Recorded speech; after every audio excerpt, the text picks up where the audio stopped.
Hi പ്രിയരേ, നമസ്കാരം. ഞാൻ സിദ്ധിവിനായക്. ശത്രുവിന്റെ ശത്രു മിത്രമെന്നല്ലേ നിങ്ങൾ പറയുന്നത്? എങ്കിലും ഞാൻ പറയുന്നു, ശത്രുവിന്റെ ശത്രു ഒരിക്കലും മിത്രമാകില്ല.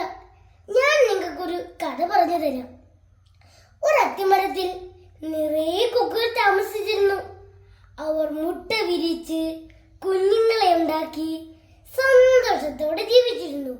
ഒരിക്കൽ ഒരു വലിയ പാമ്പ് ആ അത്തിമരത്തിൽ താമസം തുടങ്ങി. മുകളിലെ കൊക്കൻകൂട് കണ്ടപ്പോൾ പാമ്പിന് സന്തോഷമായി. ഹോ, ഇനി തീറ്റ തേടി ദൂരെങ്ങും പോകണ്ടല്ലോ. അന്ന് മുതൽ ആ കൊക്കി മുട്ടകൾ തിന്നാൻ തുടങ്ങി. കൊക്കുകൾക്ക് സങ്കടമായി. ഇനി നമ്മൾ എന്തു ചെയ്യും? പാമ്പിനെ തുരത്താൻ നമുക്കാവില്ലല്ലോ. കൊക്കുകൾ സൂത്രം ആലോചിച്ചു. അതിലൊരു വയസ്സൻ കൊക്ക് പറഞ്ഞു, അക്കര നദിക്കരയിൽ ഒരു കീരി താമസിക്കുന്നുണ്ട്.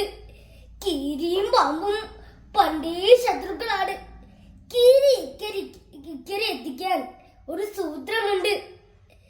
കീരിയുടെ മാളം മുതൽ പാമ്പിന്റെ മാളം വരെ നേരിടുക. കീരി മീൻ തിന്ന് പാമ്പിന്റെ മാളത്തിലെത്തും. പിന്നെ പാമ്പിന്റെ കാര്യം അവൻ നോക്കിക്കോളും. കൊക്കുകൾക്ക് സന്തോഷമായി. വരൂ ചങ്ങാതിമാരെ, നമുക്ക് മീൻ പിടിക്കാം. കൊക്കുകൾ വേഗം പോയി മീൻ പിടിച്ചു മാളങ്ങൾക്കിടയിലിട്ടു. കീരി മീൻ തിന്ന് പാമ്പിന്റെ മാളത്തിലെത്തി. കീരിയെ കണ്ടതും പാമ്പ് ആക്രമിച്ചു. പക്ഷേ കീരി പാമ്പിന്റെ കഥ കഴിച്ചു. ഇതെല്ലാം കണ്ട കൊക്കുകൾക്ക് സന്തോഷമായി. പക്ഷേ ആ സന്തോഷം അത്ര നേരം നീണ്ടു നിന്നില്ല. മരക്കൊമ്പിലെ കൊക്കിൻകൂട് കണ്ടപ്പോൾ കീരിക്ക് സന്തോഷമായി. കീരി കൊക്കിൻമുട്ടകൾ തിന്നാൻ തുടങ്ങി. കൊക്കുകൾക്ക് വീണ്ടും സങ്കടമായി. അതാ കൂട്ടുകാരെ പറയുന്ന ശത്രുവിന്റെ ശത്രു ഒരിക്കലും മിത്രമാകില്ലെന്ന്.